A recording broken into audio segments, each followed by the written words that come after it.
ಸ್ನೇಹಿತರೆ, ಯಾರೆಲ್ಲ ವಿಡಿಯೋ ನೋಡ್ತಾ ಇದ್ದೀರಾ ದಯವಿಟ್ಟು ಒಂದು ಲೈಕ್ ಕೊಟ್ಟು ಅದಾದ ನಂತರ ವಿಡಿಯೋ ನೋಡಿ. ಯಾಕಂದರೆ ಈ ಒಂದು ವಿಡಿಯೋ ತುಂಬಾ ಯೂಸ್ಫುಲ್ ಆಗಿದೆ ನಿಮಗೆ. ಈಗಾಗಲೇ ಎಲ್ಲ ಯೂಟ್ಯೂಬರ್ಸ್ಗಳು ವಿಡಿಯೋನ ಮಾಡ್ತಾ ಇದ್ದಾರೆ ಯುವನಿಧಿ ಅಮೌಂಟ್ ಪಡ್ಕೊಳ್ಳೋದಕ್ಕೆ. ಮಂತ್ಲಿ ಸೆಲ್ಫ್ ಡಿಕ್ಲರೇಷನ್ ಏನಾಗ್ತಾ ಇದ್ದೀರಾ ಅದು ಹಾಕೋ ಆಗಿಲ್ಲ. ಇನ್ನು ಮುಂದೆ 3 ತಿಂಗಳಿಗೊಮ್ಮೆ ಹಾಕಿದ್ರೆ ಸಾಕು ಅಂತ ಹೇಳ್ತಾ ಇದ್ದಾರೆ. ಇದು ಎಷ್ಟು ಮಟ್ಟಿಗೆ ನಿಜ ಅನ್ನೋ ಪ್ರಶ್ನೆ ನಿಮ್ಮಲ್ಲಿ ಮೂಡಬಹುದು.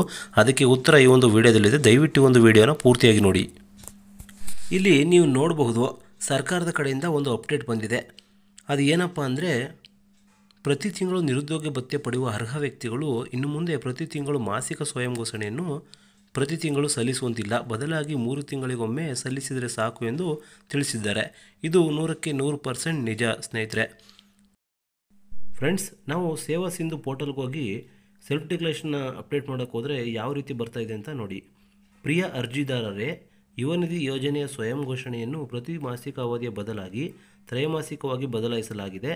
ಆದುದರಿಂದ ನೇರ ನಗದು ವರ್ಗಾವಣೆ ಪಡೆಯಲು ಇನ್ನು ಮುಂದೆ ಸ್ವಯಂ ಘೋಷಣೆಯನ್ನು ತ್ರೈಮಾಸಿಕಗಳಾದ ಮೇ, ಆಗಸ್ಟ್, ನವೆಂಬರ್ ಮತ್ತು ಫೆಬ್ರವರಿ ಮಾಹೆಗಳಲ್ಲಿ 1ರಿಂದ 25ರವರೆಗೆ ಮಾತ್ರ ನೀಡುವುದು ಅಂತ ತಿಳಿಸಿದ್ದಾರೆ.